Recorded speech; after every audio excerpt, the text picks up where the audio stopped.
কি গো, তোমরা সবাই কেমন আছো?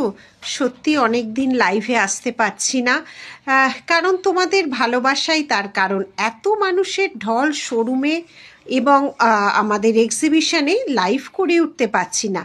আর দিল্লিবাসীরা কোথায় গো?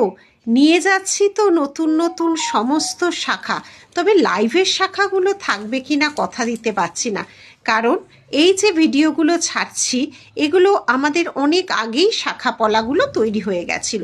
নতুন নতুন 5 ধরন থেকে 4 ধরন, 5 ধরন, 6 ধরনের শাখা কিন্তু আমরা এই এক্সিবিশন আর এই সিজনে আমাদের স্টোরের জন্য তৈরি করেছি। আর দিল্লির মানুষেরা কোথায় গেল? কেমন ঠান্ডা পড়েছে! যাচ্ছি তো তোমাদের প্রিয় শহর তোমাদের সাথে দেখা করতে, আমাদের সৃষ্টি নতুন নতুন গয়না তোমাদের উপহার দিতে এবং তোমাদের অঙ্গের শোভাবর্ধন করতে। আর জানাও শাখা পলাগুলো কেমন হয়েছে।